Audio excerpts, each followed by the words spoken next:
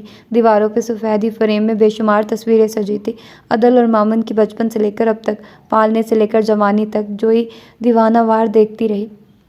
تم حیران رہ گئی نا؟ مامن نے مسکرا کر بڑے یقین سے پوچھا۔ اتنی تمہاری عمر نہیں جتنے سال سے ہم دونوں ایک دوسرے کے ساتھ ہیں۔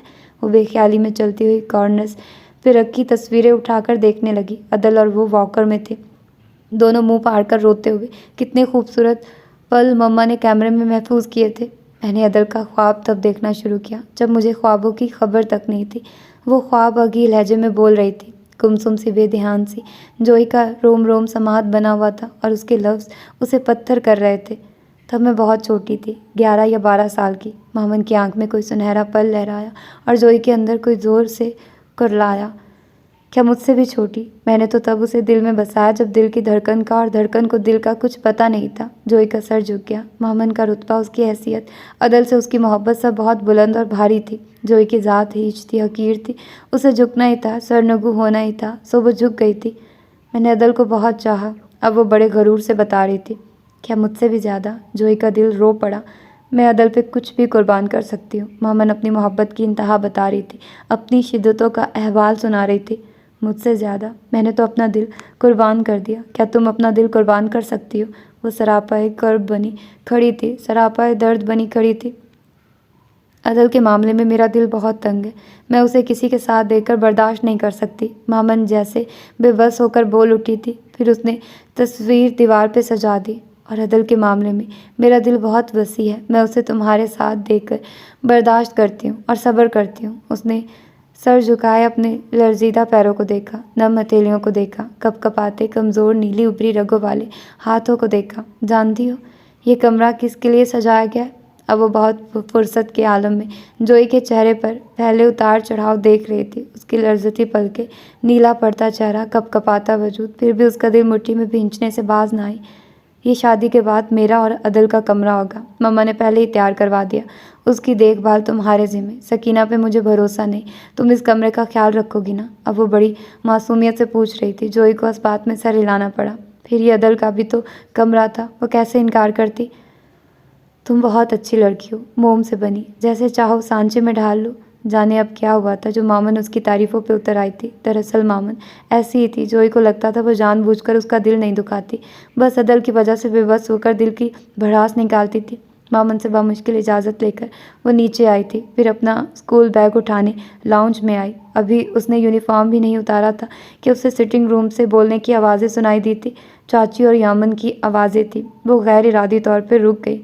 مما، یہ کیا ڈرامہ ہے؟ عدل کو آخر کیا ہوا ہے؟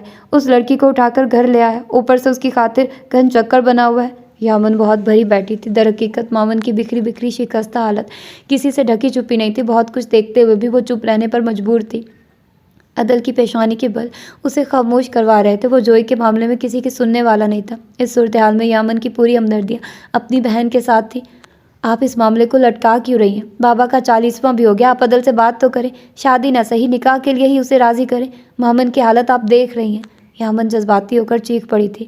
تم فکر مت کرو، بہت جلد عدل اور مومی کی شادی کا فنکشن رکھوں گی، بس تھوڑا سا انتظار کر لو۔ انہوں نے سٹنگ روم کے دروازے پر کسی کی موجودگی محسوس کر کے آواز کچھ اور بلند کر لی تھی۔ انہیں یقین تھا باہر جزا کھڑی ہے۔ دونوں شادی کے معاملات ڈسکس کرنے لگی تھی، جبکہ جوئی لرزیدہ قدموں سے چلتے ہوئے اپنے کمرے میں آ گئی۔ اس کے انگ انگ میں تھکن اتر آئی، دل قطرہ قطرہ پگھلنے لگا۔ اور یہ تو طے ہے کہ تم میرے نصیب میں کہیں نہیں۔ اس نے آنکھیں میچ کر بہت سے آنسو اندر اتارے۔ پھر بھی میرے دل کے سکون، خوشی اور راحت کے لیے تمہارا سامنے ہونا، تمہاری ذرا سی توجہ اور محبت ہی کافی ہے۔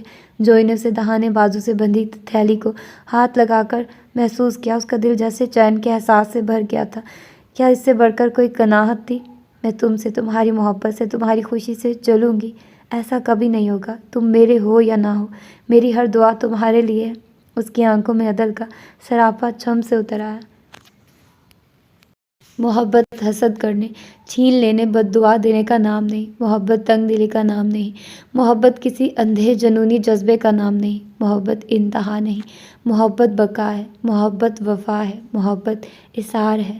محبت دل کو بوند نہیں، پہر کرتی ہے۔ تمہاری عدل سے محبت اور میری عدل سے محبت میں بہت فرق ہے مامن، بہت زمین اور آسمان جتنا فرق۔ تم اس فرق کی عمر بھر بھی پیمائش نہ کر سکو گی۔ تم میری طرح عدل کو کبھی نہ چاہ سکو گی۔ اس کی آنکھ میں مامن کا تصور بھی اتر آیا۔ عدل کو تم سے محبت ہے، تمہیں عدل سے محبت ہے، اور مجھے تم دونوں سے محبت ہے۔ میری محبت کے معراج کو تم دونوں نہ پہنچ پاؤ گے۔ اس نے آنکھ سے گرتے سارے آنسو پونچھ لیے۔ وہ عدل اور مامن کی خوشیوں، تمناؤں اور آرزوؤں کی راہ میں اپنے آنسوؤں کی ایک بوند بھی گرانا نہیں چاہتی تھی۔ یہ اس کے صبر کی ابتدا اور محبت کی انتہا تھی۔ دن پر دن الٹتے گئے، تاریخیں بدلتی رہی، مہینے گزرتے رہے۔ عدل اور مامن کی ٹریننگ ختم ہوئی، بیچ میں کچھ دن کا ریسٹ آیا اور مسافروں نے سفر کے لیے سامان باندھ لیے۔ ان دونوں کی پہلی پوسٹنگ اردن میں ہوئی۔ نیا سفر تھا، نئی من چاہی منزل تھی۔ دونوں بے انتہا پرجوش اور خوش تھے، اور ان دونوں کو خوشی دیکھ کر جوئی کا دل سجدہ شکر بجا لاتا تھا۔ عدل مامن کو دیکھ کر خوش ہوتا تھا، جوئی عدل کو دیکھ کر مسرور رہتی تھی۔ ان دونوں کی خوشی اور سلامتی عمر بھر کے لیے جزاک کبیر کی دعا بن گئی۔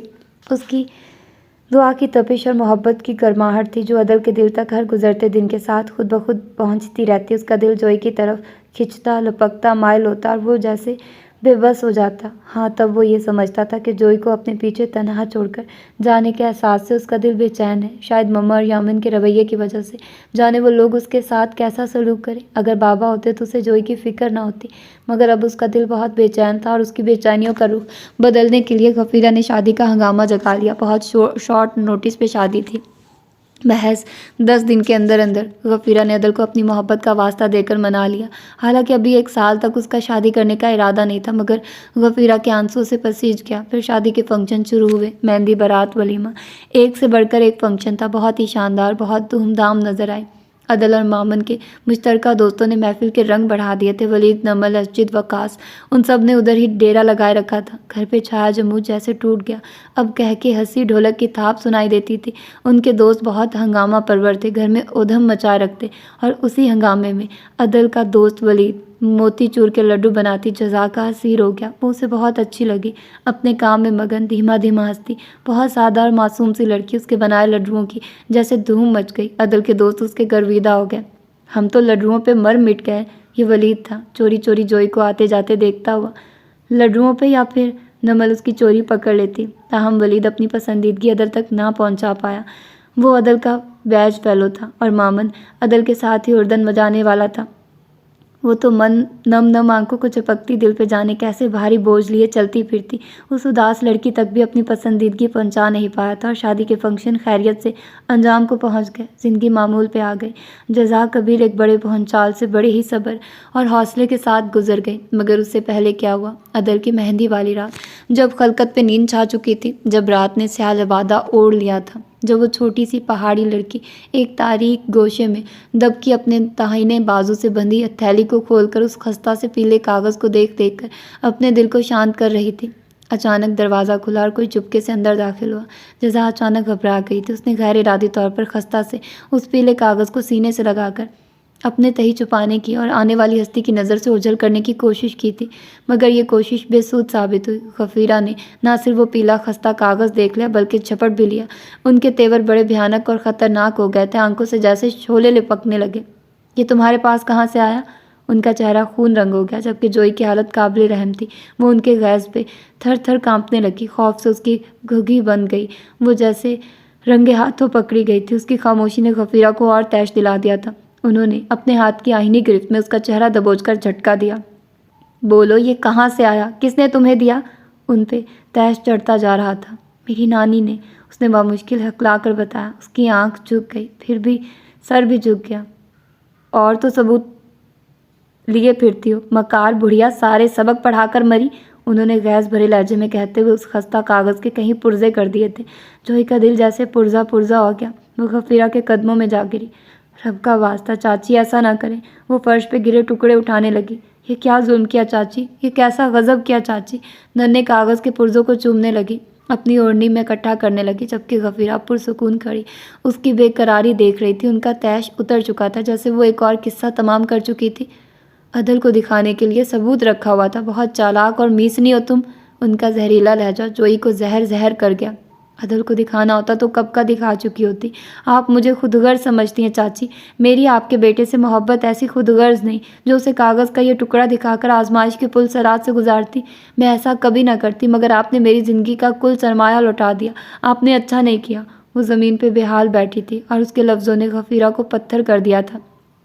میری آپ کے بیٹے سے محبت ایسی نہیں جو اسے آزمائش کے پل صراط سے گزارتی۔ جوئی کے الفاظ ان کے منہ پر تمانچے کی طرح پڑ رہے تھے۔ ان کے دل پر عجیب سا بوجھ لد گیا۔ آپ کا بیٹا آسمان کا چاند ہے چاچی، اور چاند کا سنگی مامن جیسا روشن ستارہ ہو سکتا ہے۔ میں بھلا عدل جیسے چمکتے آسمان کے چاند کو زمین پر اترنے اور اپنے برابر کھڑا کرنے پہ کیسے مجبور کرتی؟ میں عدل کی مامن کے ساتھ محبت کو کیسے امتحان میں ڈالتی؟ میں عدل اور مامن کے درمیان کیسے آ جاتی؟ میں ان پڑھ، غریب، کم عقل، نادان اور جڑ ضرور ہوں، پر میں خائن نہیں، حاسد نہیں۔ میری ایسی اوقات کہاں تھی جو عدل کی طرف ہاتھ بڑھاتی؟ میں تو صرف اس کے لیے دعا کر سکتی ہوں اور کرتی رہوں گی۔ اس کی آواز مدھم ہو گئی، اس کے آنسو خشک ہو گئے۔ بہت بولنا آ گیا ہے تمہیں؟ غفیرہ چاہ کر بھی لہجے میں جلال نہ بھر سکی۔ جوئی کے الفاظ نے انہیں بری طرح کوڑے مارے تھے۔ وہ جیسے اندر سے بری طرح شرمسار تھی۔ مجھ جیسی کمزور لڑکی سے کیسا خوف ہے غفیرہ چاچی آپ کو؟ وہ اپنا کرچی کرچی وجود سمیٹتے بامشکل اٹھ پائی تھی۔ غفیرہ جو اسے منہ توڑ جواب دینا چاہتی تھی، بالکل گنگ ہو کر رہ گئی۔ وہ اسے برا بھلا کہنا چاہتی تھی، مگر اس کے برعکس ان کے منہ سے عجیب الفاظ نکلے۔ میں مامن کو دکھ میں مبتلا نہیں دیکھ سکتی۔ وہ خود بھی حیران رہ گئی۔ وہ اس لڑکی سے کیسی باتیں کرنے لگی تھی؟ یہ 2 ٹکے کی لڑکی، اور وہ اس لڑکی کے سامنے اپنے محسوسات بیان کر رہی تھی۔ انہیں جیسے خود پہ بھی تاؤ آ گیا۔ در پردہ جیسے انہوں نے ثابت کر دیا تھا کہ اگر جوئی عدل کے سامنے کچھ سچ اٹھا لاتی تو مامن کے دل کو دھچکا پہنچنا تھا۔ سو جوئی کا یہ احسان تھا جو اس نے عدل کو کچھ بتایا نہیں تھا۔ آپ کیوں سمجھتی ہیں کہ میں مامن کے دکھ کا باعث بنتی؟ اگر مامن کو دکھ دیتی تو عدل کے دل کو ٹھیس پہنچتی۔ میں بھلا ایسے کس طرح کر سکتی ہوں؟ اس کی آواز اور بھی مدھم ہو گئی تھی، یوں کہ غفیرہ بامشکل سن پائی تھی۔ پھر ان سے وہاں کھڑا رہنا دشوار ہو گیا۔ وہ جیسے جوئی کے احسان کے بوجھ تلے دب گئی تھی۔ ان کے پیر من بھر کے ہو چکے تھے۔ وہ سر جھکائے پلٹ گئی۔ جوئی کو نہ گالی دے سکی، نہ جھاڑ سکی، نہ غصہ کر سکی، جیسے جوئی کے الفاظ نے ان کی زبان ہمیشہ کے لیے بند کروا دی تھی۔ دن پر دن الٹتے گئے، تاریخیں بدلتی رہی، مہینے گزرتے رہے۔ عدل اور مامن کی ٹریننگ ختم ہوئی، بیچ میں کچھ دن کا ریسٹ آیا اور مسافروں نے سفر کے لیے سامان باندھ لیے۔ پھر وقت تھوڑا اور آگے کو کھسک گیا۔ عدل اور مامن کے اردن جانے کی تاریخ آ گئی۔ وہ جانتی تھی عدل کے چلے جانے کے بعد پھر کوئی موسم بہار اس کے دل کی سرزمین پہ نہ اترے گا۔ ادھر عدل کو جوئی کی فکریں کھا رہی تھی۔ وہ اسے پڑھنے، اپنا خیال رکھنے کی تاکیدیں کرتا رہا تھا۔ اس شب عدل نے جزا سے بہت سی باتیں کی۔ وہ اس کا ہاتھ پکڑے زمانے کی اونچ نیچ سمجھا رہا تھا۔ وہ اسے عہد لے رہا تھا کہ اسے خوب پڑھنا ہے، بہت آگے جانا ہے۔ عدل اسے پراعتماد دیکھنا چاہتا تھا، بہت کامیاب دیکھنا چاہتا تھا۔ عدل نے اسے بتایا تھا وہ جوئی سے بہت پیار کرتا ہے، اور یہ کہ جوئی کبھی بھی خود کو تنہا نہ سمجھے۔ عدل ہمیشہ اس کے ساتھ رہے گا۔ وہ جب بھی پکارے گی عدل کو موجود پائے گی۔ عدل نے اس سے کہا، میری زندگی کے 3 اصول ہیں جزا۔ ایک، اگر میں غلطی کروں تو اس شخص سے ضرور معافی مانگ لیتا ہوں جس سے میں محبت کرتا ہوں۔ دوسرا، میں اسے کبھی نہیں چھوڑتا جو مجھ سے محبت کرتا ہے، مجھے چاہتا ہے۔ اور تیسرا، میں اس شخص سے کچھ نہیں چھپاتا جو مجھ پہ اعتبار کرتا ہے۔ انہیں یاد رکھنا۔ بابا کے بعد میں تم کو اپنی ذمہ داری سمجھتا ہوں، اور یاد رکھنا، زندگی میں جب بھی کبھی کوئی نیا موڑ آئے مجھے ضرور بتانا۔ عدل نے اس کا ہاتھ پکڑ کر نرمی سے دبایا۔ اس کے ہونٹوں پہ بڑی پیاری مسکراہٹ تھی، اس کی شفاف آنکھوں میں بڑی پیاری چمک تھی۔ یہی چمک مامن کی آنکھوں میں بھی نظر آتی تھی۔ عدل سے شادی کے بعد وہ کسی فاتح شہزادی کی طرح جوئی کو آتے جاتے نخوت سے دیکھتی تھی۔ شادی کے بعد اس کی شخصیت میں اطراحٹ کی جھلک نظر آنے لگی تھی۔ اس کے نخرے بھی بڑھ گئے تھے، حالانکہ یہاں ہار جیت کا کوئی سوال ہی نہ تھا۔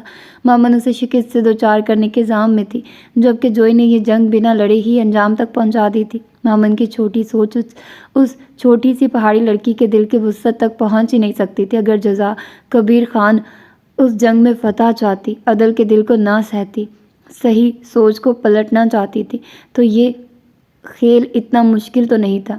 اس کے عشق میں اتنی طاقت تو ضرور تھی جو عدل کبیر کو ایک دفعہ تو پلٹنے پر مجبور کر دیتی۔ بس بلال کبیر خان کے چند قول ہی تو دکھانے تھے، اور وہ باپ کے ہر قول اور عہد پہ جان دینے والا کیوں کر انکار کرتا؟ لیکن بات یہ تھی اس بااصول پہاڑی لڑکی کو زبردستی کے تعلق، رشتے اور سودے منظور ہی نہیں تھے۔ اس کی تو صرف ایک ہی خواہش تھی۔ عدل خود تمام سچائیوں کو جان کر سچے دل کے ساتھ اس کی طرف پلٹتا، چاہے اس خواہش کی تکمیل میں 10 سال لگتے یا 10 صدیاں۔ اسے انتظار کے زہر سے گھبراہٹ نہیں ہوتی تھی، اور ایک بات تو طے تھی، عدل کے نام، اس کے حوالے، تعلق اور رشتے کے علاوہ کوئی جزا کبیر کی زندگی میں نہ آنے والا تھا اور نہ آ سکتا تھا۔ ایک نام کی لذت سے سرشار وہ عمر کی تمام پونجی لٹا سکتی تھی، کیونکہ عدل کبیر کے نام سے بہتر حروف اب جد میں نہیں تھے۔ پھر ہوا کچھ یوں، اس شب عدل اسے زندگی کے نئے سبق سمجھاتا لمحہ بلمحہ ٹھٹکنے لگا۔ اس نے کہا تھا، جب تمہاری زندگی میں کوئی نیا موڑ آئے مجھے بتانا۔ وہ عدل کی آنکھوں میں بہتی چمک دیکھنے لگی، اور عدل کبیر جیسے منجمد ہو گیا۔ حالانکہ جو انہوں سے کوئی جواب نہیں دیا تھا، اس نے تو سر جھکا لیا تھا، مگر بعض جواب خاموشی کے پیراہن میں لپٹے ہوتے ہیں۔ اس کی جھکی آنکھوں میں ٹوٹے خواب تھے، وہ خواب جو آنکھ کا سراب تھے، مگر جان سے پیارے خواب تھے۔ خاموشی نے بول بول کر عدل کو ایسی گھبراہٹ میں مبتلا کیا کہ وہ ایک ٹک جوئی کے چہرے پہ ابھرتے رنگوں کو دیکھنے لگا۔ کوئی کہانی، کوئی افسانہ، کوئی داستان جیسے کھل رہی تھی۔ وہ اس کے چہرے پہ بکھرے رنگوں کی کھوج میں پڑ گیا۔ وہاں سنجیدگی تھی، ٹھہراؤ تھا، صبر تھا، اظہار تھا، نرماہٹ تھی، محبت تھی، ہاں محبت تھی۔ وہ اس کھلے سچ میں الجھ گیا، حیرت میں پڑ گیا، پھر خود کو جھٹلانے لگا، ملامت کرنے لگا۔ آخر وہ کس سوچ میں پڑ گیا تھا، اس نے بالآخر خود کو جھٹلا دیا۔ وہ ایک مرتبہ پھر گفتگو کے تار جوڑ رہا تھا، مسکراتا لہجہ، مسکراتی آنکھیں۔ وہ اس کا ہاتھ پکڑ کر چھیڑنے لگا، کچھ دیر پہلے کی کیفیت کے اثر کو زائل کرنے کے لیے باتوں کے سرے بے ربط جوڑ دیتا۔ جوئی اس کی چمکتی آنکھوں کو دیکھتی اور سوچتی رہی، مامن سے شادی کے بعد وہ کتنا خوبصورت ہو گیا تھا۔ خوشی اور مسرت نے اس کی صحت کو قابل رشک بنا دیا تھا۔ جوئی کی نظر اس پہ ٹھہر ہی نہ پائی۔ پتہ ہے جزا، کہتے ہیں دنیا میں رہنے کے لیے 2 بہترین جگہیں، کسی کے دل میں یا کسی کی دعاؤں میں۔ اب تم مجھے بتاؤ، میں تمہارے دل میں ہوں یا دعاؤں میں؟ اس کی آنکھوں میں بڑی شرارتی چمک تھی، جیسے وہ اسے چھیڑ رہا تھا یا شاید سچ میں کوئی سوال کر رہا تھا۔ دونوں میں۔ اس کا دل نرمی سے پکارا تھا۔ دل کی آواز شاید عدل تک پہنچ گئی تھی، تبھی تو وہ اچانک چپ ہو گیا تھا، یا شاید جوئی کے چہرے پہ پھیلے تاثرات اور رنگوں نے اسے منجمد کر دیا تھا۔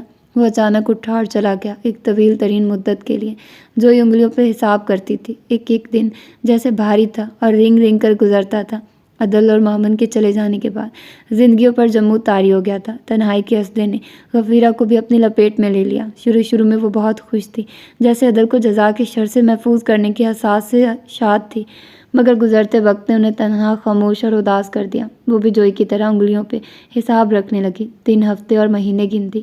عدل اور مامن کے چلے جانے کے بعد ان کا جوئی سے رویہ بھی بہتر ہو گیا تھا۔ احساس تنہائی نے انہیں جوئی کے بہت قریب کر دیا تھا۔ پھر وہ آنے والے وقت میں نہ اسے تانے دے سکی، نہ پڑھائی سے روک سکی، کیونکہ عدل کی جوئی کے لیے دی گئی ہدایات بہت سخت تھی۔ اس کی پڑھائی کا سلسلہ جاری رہا۔ جب اس نے میٹرک کیا تب عدل کی پہلی بیٹی ہوئی۔ غفیرہ کو جیسے زمان و مکان بھول گئے۔ وہ پہلی فلائٹ سے اردن چلی گئی، پھر ان کے آنے جانے کا سلسلہ چلتا رہا۔ جب جوئی نے انٹر کیا تب عدل 3 بیٹیوں کا باپ بن چکا تھا۔ اس دوران وہ ایک مرتبہ بھی پاکستان نہیں آ سکا تھا، تاہم وہ جوئی سے غافل بھی نہیں تھا۔ اس کی کامیابیوں پہ تحفے بھیجتا، الگ سے جیب خرچ دیتا، البتہ لمبی لمبی کالز کرنے کا اب اسے وقت نہیں ملتا تھا۔ جاب، مامن اور بچیوں نے اسے الجھا لیا تھا۔ غفیرہ جب بھی عدل اور بچیوں کے لیے اداس ہوتی تو چلی جاتی، واپس آتی تب بھی اداس رہتی۔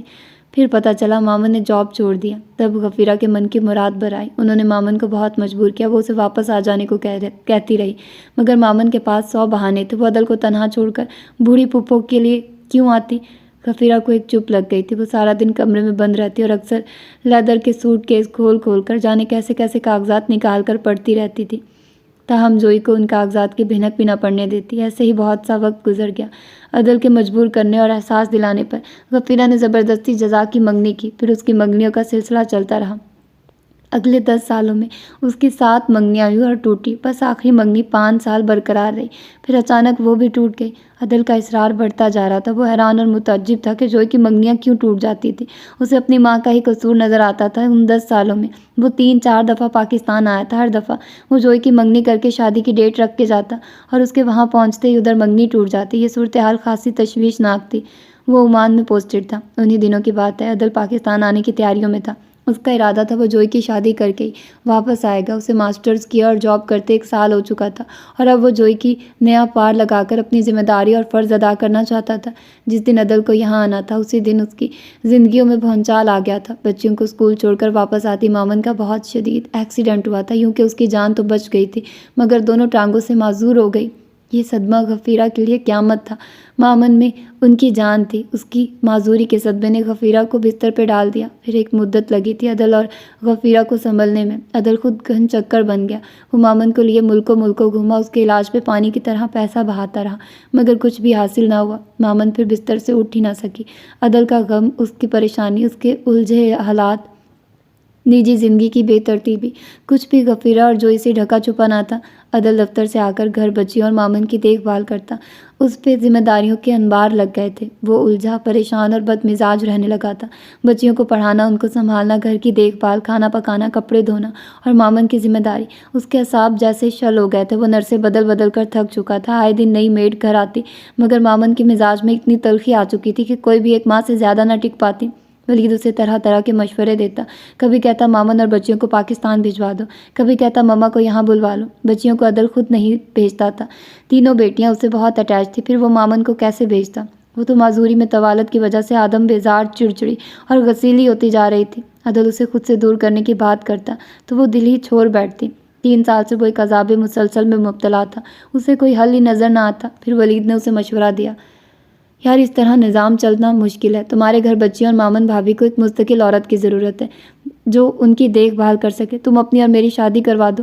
ولید کے مشورے نے عدل کی آنکھیں کھول دی تھی، وہ جیسے بدک گیا۔ مجھ سے شادی کوئی پاگل عورت ہی کر سکتی ہے، یہاں کون اپنی زندگی آگ میں جھونکنے آئے گا؟ مامن کو اب نرسیں برداشت نہیں کرتی، کسی عورت کا کیا حوصلہ ہوگا جو خیر سے میری بیوی بھی ہوگی، پھر میری بچیاں ہیں، میں ان کو کسی بے رحم سوتیلی ماں کے حوالے کیسے کر سکتا ہوں؟ نہ بابا، اپنے نادر مشورے اپنے پاس رکھو، البتہ تمہاری شادی کروا دوں گا مگر لڑکی تمہیں خود ڈھونڈنا ہوگی۔ عدل نے سرخ آنکھیں دکھا کر بات پلٹ دی تھی۔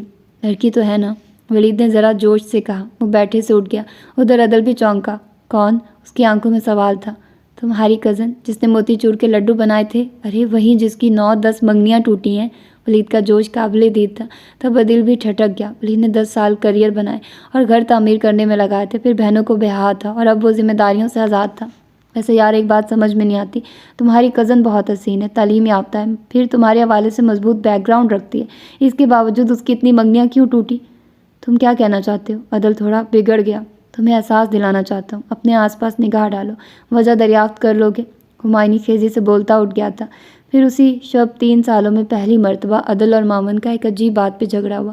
مامن کی معذوری کے 3 سالوں میں پہلا طویل ترین جھگڑا تھا۔ ولید کی باتوں کے بعد مامن کی بلا وجہ کی ضد نے عدل کو چونکا دیا تھا۔ وہ اسے مجبور کر رہی تھی کہ وہ جزا کو خدمت کے لیے یہاں بلوا لے۔ وہ ملازمہ نہیں ہے، عدل چیخ پڑا تھا۔ ایک دن تنگ آ کر اس نے مما سے جھگڑنا شروع کر دیا۔ میری آپ کو بہت فکر ہے، اس یتیم لاوارث کا سوچا ہے جسے گھر میں باندھ رکھا ہے، اس کو بہاتی کیوں نہیں، کیوں اس کی منگنیاں توڑواتی ہیں؟ وہ ماں سے الجھ پڑا۔ میں نے کبھی اس کی منگنی نہیں توڑوائی، مما کی صفائی نے اسے شرمندہ کر دیا تھا۔ پھر بھی وہ چیخ کر بولا، پھر اب تک اس کی شادی کیوں نہیں ہوئی؟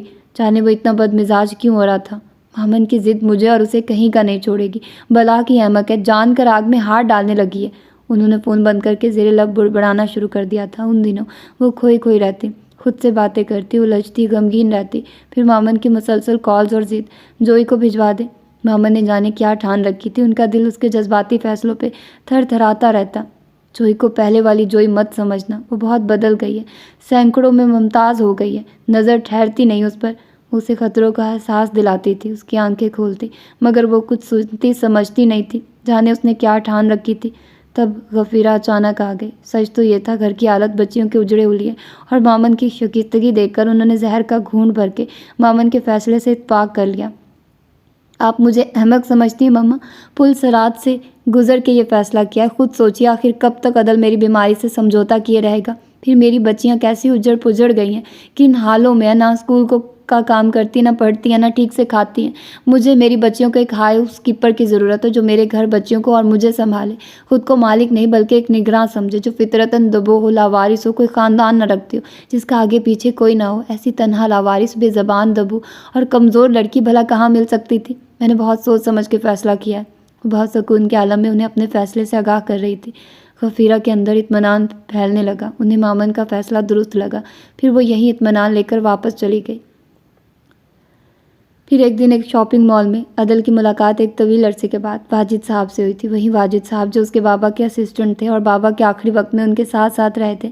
عدل انہیں دیکھ کر ایک ایسے خوش ہوا تھا جیسے اپنے بابا کو ہی دیکھ لیا۔ واجد صاحب بھی عدل سے بہت محبت اور جوش سے ملے۔ وہ بہت خوش مزاج انسان تھے۔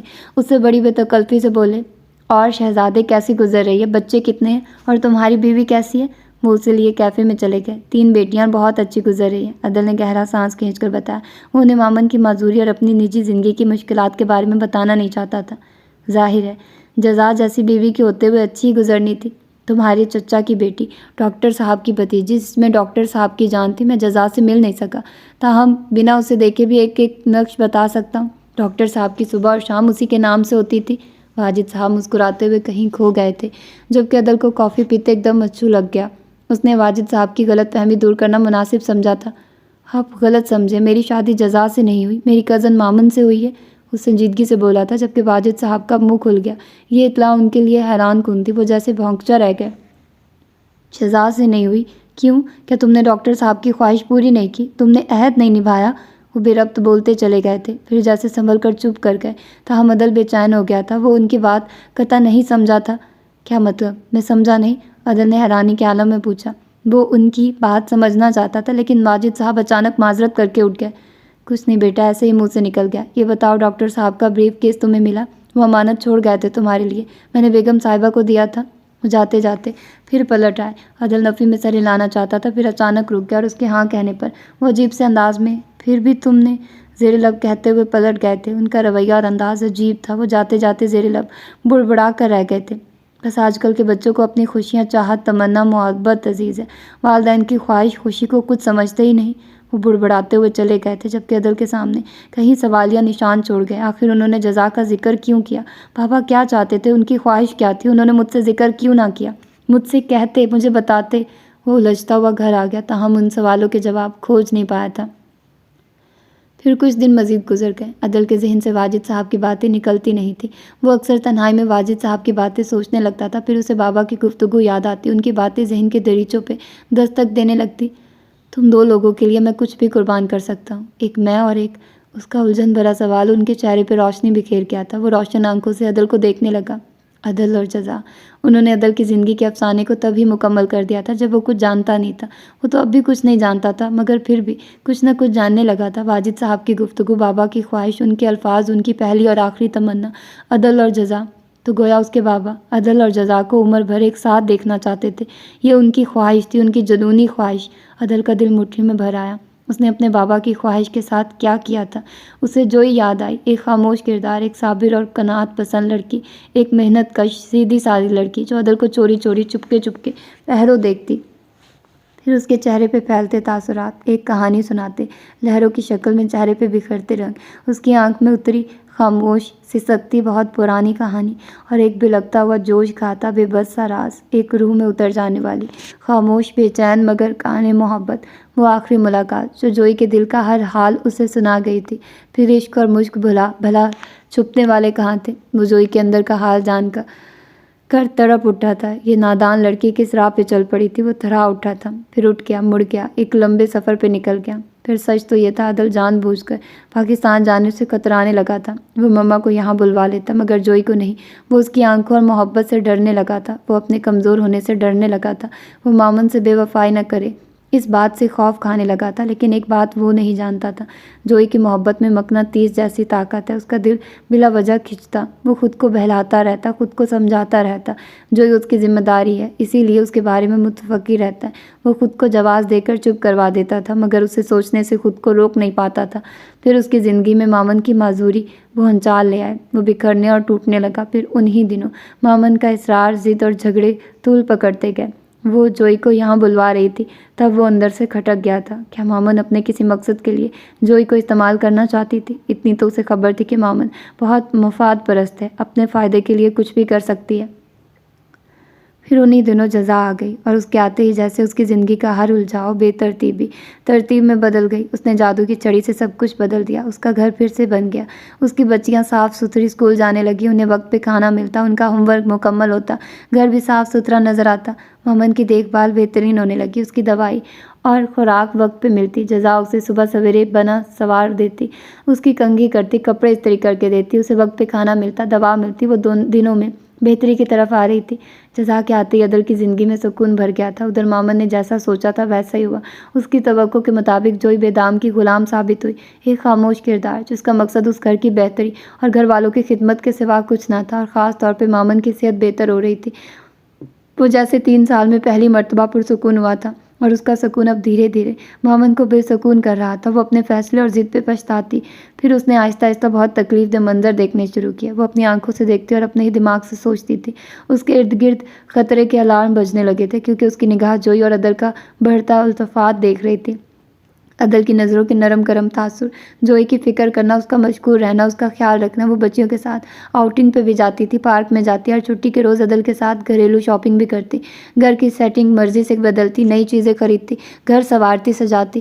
ان کا گھر پھر سے چمک دمک گیا تھا، اور مامن کے لیے جوئی کا ہر چیز میں گھسنا اور اپنی مرضی کرنا بہت تکلیف دیتا۔ پھر عدل اسے گھر سنوارنے کے لیے بڑی بڑی رقمیں دیتا تھا، پلٹ کے حساب بھی نہ لیتا، اس کے لیے شاپنگ کر کے لاتا، اس کی ضروریات کا خیال رکھتا۔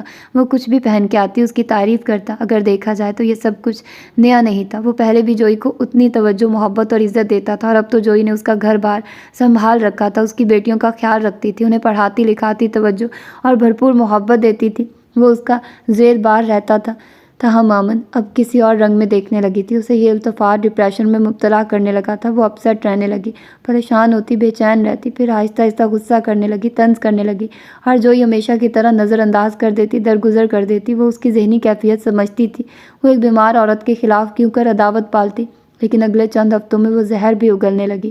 ہاں، جب سلطانہ آ گئی، سامنے والے فلیٹ میں ایک بیوہ عورت شفٹ ہوئی۔ وہ نہ صرف بیوہ تھی بلکہ بانجھ بھی تھی، معجبی سی صورت، کچھ موٹی تھوڑی بھدی۔ وہ اس کی بچیوں کے اسکول میں پڑھاتی تھی، بہت شریف، نیک اور صوم اور صلوات کی پابند عورت تھی۔ اولاد نہ ہونے کی وجہ سے بچوں کو خصوصی توجہ اور محبت دیتی، بلکہ بچوں پہ جان چھڑکتی تھی۔ فارغ اوقات میں اکثر مامن کے پاس آ جاتی، بلکہ مامن ہی اسے پیغام بھیج بھیج کر بلاتی تھی۔ وہ مامن کے سینکڑوں کام کرتی، برتن دھوتی، کپڑے دھوتی، بچوں کو سنبھالتی، نہلاتی دھلاتی، اس سیدھی سادی عورت کو جیسے ایک خوبصورت مصروفیت مل گئی تھی، جبکہ یہ صورتحال جوئی کے لیے حیران کن تھی۔ اس کا کام بالکل ختم ہو گیا، وہ جیسے فارغ ہو گئی۔ مامن سلطانہ سے کھانا بھی پکواتی تھی، اور بچیوں کو بھی اسی کے قریب رکھنے کی کوشش کرتی، بلکہ عدل کے بہت سے کام بھی سلطانہ کے سر ڈال دیتی، اور سلطانہ ایسی مٹی کی مادھو کہ مامن اسے نچائے جاتی اور وہ ناچے جاتی۔ بچوں کے لنچ بریک کی ٹیچر تھی، اور چھوٹے چھوٹے بچے تک اسے الو بیوقوف بنا کر چکمہ دے کر بھاگ جاتے تھے۔ مامن کو جیسے مفت کی کل وقتی ملازمہ مل گئی تھی، جس کی طرف سے کوئی خطرہ بھی نہیں تھا، جس کی طرف عدل نگاہ اٹھا کر بھی نہیں دیکھتا تھا، اور سلطانہ نامی عورت اس کا منصوبہ بھی مکمل کر سکتی تھی۔ اب گھر میں جوئی کو اپنا آپ مسفٹ لگتا تھا۔ مامن اب جوئی کو کسی کام کو ہاتھ لگانے نہیں دیتی تھی، نہ کچن میں جانے دیتی، اور نہ بچیوں کو اس کے قریب پٹکنے دیتی۔ کچھ دن جوئی نے تحمل سے سب کچھ برداشت کیا، مامن کی بکواس، اس کی کٹیلی باتیں، اس کا غصہ، طنز، اور یہاں سے جانے کے متعلق آہان تمیز گفتگو۔ پھر اس نے عدل سے بات کرنے کی ٹھان لی تھی۔ وہ یہاں گھر کی دیکھ بھال کے لیے آئی تھی، جب مامن کو اور بندہ مل چکا تھا۔ پھر جوئی کا یہاں رہنا بیکار تھا، وہ واپس پاکستان جانا چاہتی تھی۔ اس کا مدعا سن کر کچھ پل کے لیے عدل خاموش ہو گیا تھا، نہ جانے کیوں۔ اس کے جانے کا سن کر اس کے دل کو کچھ ہونے لگا تھا۔ تم کیوں جانا چاہتی ہو؟ کیا مامن نے کچھ کہا ہے؟ وہ مضطرب ہو گیا تھا، ابھی تو وہ چند دن سکون اور چین بھی نہیں لے پایا تھا، اور وہ جانے کی بات کرنے آ گئی تھی۔ ایسی کوئی بات نہیں، مامن کیوں کچھ کہے گی؟ دراصل سلطانہ آپا گھر کی دیکھ بھال کر رہی ہیں، بچیاں بھی ان سے اٹیچ ہیں، سو میں نے سوچا واپس چلی جاؤں، چاچی بھی تو اکیلی ہیں ادھر، اس نے عزلی نرم ٹھہرے لہجے میں بتایا۔ وہ مامن کی بدتمیزیاں چھپا گئی تھی، وہ ان دونوں میاں بیوی میں جھگڑے، لڑائیاں، رنجشیں نہیں ڈالنا چاہتی تھی۔ مامن نے اس کے ساتھ کیا کچھ نہیں کیا تھا، وہ عدل کو کچھ نہیں بتاتی تھی۔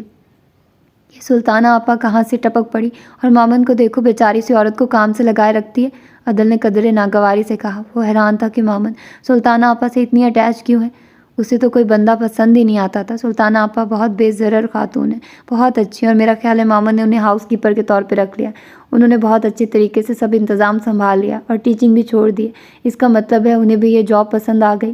جوئی نے بڑے تحمل کے ساتھ وضاحت کی تھی۔ اس کا سر جھکا ہوا تھا، وہ اپنے تاثرات عدل پہ ظاہر نہیں کرنا چاہتی تھی۔ جانے اب عدل سے دوبارہ کبھی ملاقات ہوتی یا نہ ہوتی، جانے وہ اس چہرے کو کبھی دوبارہ دیکھ پاتی یا نہ دیکھ پاتی، اور جانے زندگی میں اور کتنی ٹھوکریں باقی تھی، جانے اس کے لیے کوئی پناہ گاہ تھی بھی یا نہیں۔ تم نے اپنے بارے میں کیا سوچا ہے؟ کچھ دیر کی خاموشی کے بعد سلطانہ آپا کی تعریفوں کو نظر انداز کر کے وہ جوئی سے ایک الگ بات پوچھ رہا تھا، اپنے مسائل سے ہٹ کر۔ کیا مطلب؟ جوئی کچھ پل کے لیے ہونک ہو گئی تھی۔ یہ عدل اب کون سے دفتر کھولنے والا تھا؟ تم نے اپنی شادی کے بارے میں کیا سوچا ہے؟ عدل نے پھر سے وضاحت کی۔ جوئی کا چہرہ سرخ ہو گیا، اس نے سر کچھ اور جھکا لیا۔ یہ لفظ شادی اسے اذیت کی بھٹی سے گزار دیتا تھا۔ یہاں میری بات کیوں چھیڑ دی؟ میرا کیا ذکر؟ وہ جزبز سی بولی۔ تم میری ذمہ داری ہو، یہ بات کیوں بھولتی ہو؟ آج مجھے ایک بات بتاؤ، تمہاری منگنیاں کیوں ٹوٹ جاتی ہیں؟ کیا مما کی وجہ سے؟ عدل نے بہت سوچ سمجھ کر نکتہ اٹھایا تھا۔ ولید سے دو ٹوک بات کے بعد اس نے جوئی سے اس ٹاپک پہ بات کرنے کا سوچا تھا، تاہم مصروفیت میں اسے وقت نہیں مل سکا تھا، اور آج جب وقت ملا تو وہ سب کچھ واضح سننا چاہتا تھا۔ چاچی کا اس میں کوئی قصور نہیں، اس نے جھکے سر کے ساتھ بتایا۔ اسے یہی کہنا تھا۔ تو پھر؟ عدل حیران ہوا۔ میں خود کسی کے قابل نہیں، وہ ہونٹ بھینچ کر بولی تھی۔ تب عدل کے ماتھے پہ بل پڑ گئے۔ یہ کیا جواز ہے؟ وہ خفا ہونے لگا۔ میرے پاس یہی جواز ہے، اور مجھے اس پہ مزید بات نہیں کرنا۔ آپ مجھے واپس بھجوا دیں، میری اب یہاں ضرورت نہیں، سلطانہ آپا یہاں کا انتظام سنبھال سکتی ہیں۔ جوئی نے دو ٹوک بات کرنے کی ٹھان لی تھی۔ تب کچھ دیر تک عدل اسے بغور دیکھتا رہا، پھر بڑے تحمل کے ساتھ اس سے مخاطب ہوا۔ تم واپس ضرور جانا، مگر اب ایسے نہیں۔ میں تمہاری شادی کروں گا، پھر اپنے شوہر کی مرضی سے جو دل چاہے کرنا۔ اس کا انداز فیصلہ کن تھا، گویا وہ کچھ ٹھان کے بیٹھا تھا۔ اس کی روح جیسے فنا ہو گئی، اسے بڑے زور کا چکر آیا تھا۔ وہ بے یقینی سے عدل کو دیکھے گئی، یہاں تک کہ اس کا دل بھر آیا، اس کے آنسو بے آواز گرنے لگے۔ عدل اس کے رونے پہ ششدر رہ گیا تھا۔ مجھے شادی نہیں کرنا، وہ بے آواز روتی رہی۔ عدل اسے دیکھتا رہا، اسے جوئی کے رونے کی سمجھ میں نہیں آئی تھی، اور جتنی سمجھ میں آئی تھی وہ اسے واضح نہیں کر سکتا تھا۔ اس کا دل جیسے مٹھی میں آ گیا، وہ جوئی کو روتا نہیں دیکھ سکتا تھا۔ میں وجہ پوچھ سکتا ہوں؟ وہ نرمی سے پوچھ رہا تھا۔ وہ اس کے رونے کی وجہ سننا چاہتا تھا، حالانکہ وجہ اس کی سمجھ میں آ رہی تھی، مگر زبان تک کیسے آتی؟ وہ اتنا نہ سمجھ تو نہیں تھا۔ کوئی وجہ نہیں، اس نے بے دردی سے آنسو رگڑے۔ اس کے انجان پن پہ جوئی کو دکھ ہوا تھا، وہ اس کے دل تک پہنچ ہی نہیں پاتا تھا۔ تو پھر اپنا مائنڈ میک اپ کر لو، میں ولید سے تمہارا نکاح کرنے والا ہوں۔ عدل نے جیسے فیصلہ سنا کر اسے فنا کر دیا تھا۔ وہ بے یقینی سے اسے دیکھے گئی۔ وہ کیا کہہ رہا تھا؟ میں نکاح نہیں کر سکتی۔ کیوں نہیں کر سکتی؟ وہ ایک دم دھاڑا تھا، اور اس کی دھاڑ نے جوئی کو سہما دیا۔ وہ پہلی مرتبہ بہت بلند آواز میں جوئی سے مخاطب ہوا تھا۔ نکاح کے اوپر نکاح کیسے ہو سکتا ہے؟ اس نے سہم کر سوال کیا۔ بڑا غریب سا، لاچار سا سوال تھا۔ عدل کے سر پہ جیسے آسمان آ گرا۔ وہ بے یقینی سے اسے دیکھے گیا۔ وہ اچانک اسے بتا دے گی، یہ جوئی نے بھی نہیں سوچا تھا۔ تمہارا نکاح کس سے ہوا؟ عدل بیٹھے سے کھڑا ہو گیا، اس کی آنکھوں میں بے یقینی بھر گئی تھی۔ اسے لگا جیسے کوئی قیمتی متاع اچانک لٹ گئی تھی۔ وہ اپنی کیفیات سمجھ ہی نہ پایا۔ امن اور چاچی کو پتہ ہے، آپ ان سے پوچھ لیں۔ وہ پلسرات پہ چل رہی تھی۔ بالآخر اس نے آر پار ہونے کا فیصلہ کر ہی لیا تھا۔ اچھا، انہیں پتہ ہے اور مجھے کیوں نہیں خبر؟ عدل اس جھٹکے سے بامشکل سنبھلا تھا۔ جوئی نے کوئی جواب نہیں دیا، وہ روشنی کی لکیر کو دیکھ رہی تھی جو عدل کی آنکھوں تک آتی آتی پلٹ گئی۔ جوئی نے اس رات سے پردہ نہیں اٹھایا تھا کیونکہ وہیل چیئر گھسیٹ تھی۔ مامن آ گئی تھی، وہ جوئی کو طنزیہ نظروں سے دیکھ رہی تھی، جیسے کہنا چاہتی ہو کون سے راز و نیاز ہو رہے ہیں؟ مامن کی آنکھوں میں اس کے لیے نفرت یا حقارت تھی، وہ اسے کھا جانے والی نظروں سے دیکھ رہی تھی۔ مامن کو دیکھ کر جوئی پلٹ گئی تھی، اسے اپنی پیکنگ بھی کرنا تھی۔ جوئی کے جاتے ہی عدل مامن کی طرف متوجہ ہو گیا۔ مامن کے ہاتھ میں کچھ تھا، ایک فائل، بک، کچھ کاغذات، ایک کتاب یا پھر ڈائری۔ وہ سمجھ نہ پایا یہ سب کیا تھا۔ وہ مامن سے کچھ پوچھنا چاہتا تھا، مگر اس نے نئی بات شروع کر دی۔ وہ عدل سے دوسری شادی کے لیے کہہ رہی تھی۔ وہ ہر صورت اسے شادی کے لیے رضامند کرنا چاہتی تھی۔ عدل کی شادی میں اس کے لیے بھلائی پوشیدہ تھی۔ وہ چاہتی تھی عدل ان کی بات مان لے اور اس کی منتخب شدہ لڑکی سے شادی کر لے۔ وہ اپنی بیمار بیوی کو سمجھا رہا تھا، اسے شادی کی ضرورت نہیں تھی، وہ اپنے سارے وہم نکال دے۔ عدل بے وفائی کرنے والا یا بدلنے والا نہیں، مگر مامن کو کون سمجھاتا؟ وہ آج عدل سے عہد لے کر اسے باندھ دینا چاہتی تھی، ایک بدصورت عورت کے ساتھ۔ تم شادی کر لو عدل، اس گھر کو ایک سمجھدار، نیک اور خدا ترس عورت کی ضرورت ہے۔ وہ ایک مرتبہ پھر اسے قائل کر رہی تھی، شاید وہ قائل ہو جاتا اگر روشنی کی ننھی سی لکیر اس کی توجہ نہ بٹاتی۔ لمحہ بھر کے لیے اس کی توجہ ہٹ گئی، وہ روشنی کی ننھی لکیر کو دیکھنے لگا۔ مامن اسے قائل کرنے کی کوشش کرتی رہی تھی، آخر عدل نے تنگ آ کر کہہ ہی دیا، اچھا تو شادی کے لیے ایک عورت کی ضرورت ہوگی، ایسی عورت جو اس گھر کو جوڑ کے رکھے۔ ایسی عورت کہاں سے دستیاب ہوگی؟ وہ روشنی کی ننھی لکیر سے نظر ہٹا کر استزائیہ بولا،